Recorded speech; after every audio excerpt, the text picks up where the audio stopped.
আমি এই খুলনার ঘটনার একটা বিচ্ছিন্ন ঘটনা হিসেবে দেখতে চাই। এই ঘটনাকে খুব একটা শিরোনাম করার কোনো কারণ আছে বলে আমার কাছে মনে হয় না।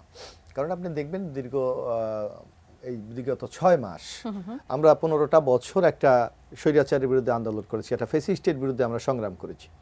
আমাদের মধ্যে আন্দোলনের প্রশ্নে শেখ হাসিনার পতনের ব্যাপারে হয়তো ঐক্য ছিল, কিন্তু প্রত্যেকটি দলের আপনি দেখবেন আলাদা আদর্শ আছে, আলাদা নীতি আছে, আলাদা কর্মসূচি আছে।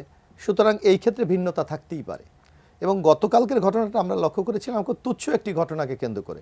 এবং আজকে ইতিমধ্যে আমি দেখেছি যে আমাদের জাতীয়তাবাদী ছাত্র দলের পক্ষ থেকে ইতিমধ্যে একটা তদন্ত কমিটি গঠন করা হয়েছে এবং একজনকে চিহ্নিত করা গেছে যিনি বহিরাগত, তার বিরুদ্ধে অবশ্য দল ইতিমধ্যে বহিষ্কার করে শাস্তিমূলক ব্যবস্থা নিয়েছে।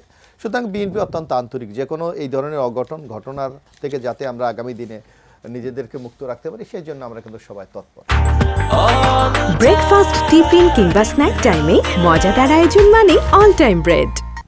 তারপরেও আপনাকে লক্ষ্য করতে হবে এখানে একটা আমরা একটা বৈষম্যের বিরুদ্ধে আন্দোলন করেছি, অথচ আপনি দেখবেন এখানে একটা বৈষম্য পরিলক্ষিত হচ্ছে। ক্যাম্পাস তো হলো মুক্ত গণতন্ত্র চর্চার পাদবীট। আমরা যখন ছাত্র রাজনীতি ছিলাম এটা দিয়ে ভবিষ্যতের নেতা তৈরি করার একটা কারখানা আমরা বলি, যারা জাতিকে আগামী দিনের নেতৃত্ব দেবে। কিন্তু সেখানে ছাত্র রাজনীতি থাকবে না। এটা কি বিরাজনীতিকরণ, অথবা আগামী দিনের দেশটাকে একটা নেতৃত্ব শূন্য করার একটা পরিকল্পনা, অথবা কেউ যদি শিক্ষার পরিপন্থী কাজ করে তাকে তো অবশ্যই বয়কট করা হয়েছে। সে এখন নাই, সে তো পালিয়ে গেছে।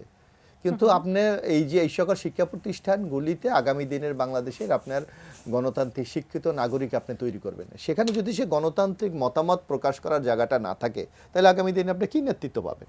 সুতরাং এই ক্ষেত্রে আমার মনে হয় যে এই ব্যাপারে চিন্তা ভাবনা করার আর আমি যে বৈষম্যর কথাটা বলছিলাম, আপনি দেখুন একটা যদিও তারা সংগঠন এখন আত্মপ্রকাশ করেছে কিনা আমরা জানি না, এই যে বৈষম্য বিরোধী ছাত্র আন্দোলন, এটা আমরা দেখেছিলাম একটা বিভিন্ন ছাত্র সংগঠনের একটা মোসরা মনে চলে।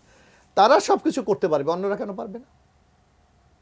তারা সব জায়গায় তো মিছিল মিটিং সব জায়গায় তারা সক্রিয়। তাহলে অন্যরা করলেই আপনি পরিস্থিতি নষ্ট হবে, এখানে রাজনীতি ক্যাম্পাসে করা যাবে না, এইটা কেন? এই দ্বিমুখী নীতি থেকে আমাদের সরিয়ে আসতে হবে। আরেকটি আজকে একটা প্রশ্ন উত্থাপিত হয়েছে, আপনি দেখবেন যে বাংলাদেশ জাতীয়তাবাদী ছাত্র দলের পক্ষ থেকে এই যে এক মাননীয় প্রধান উপদেষ্টার একজন কর্মকর্তা এখানে উপস্থিত আছেন।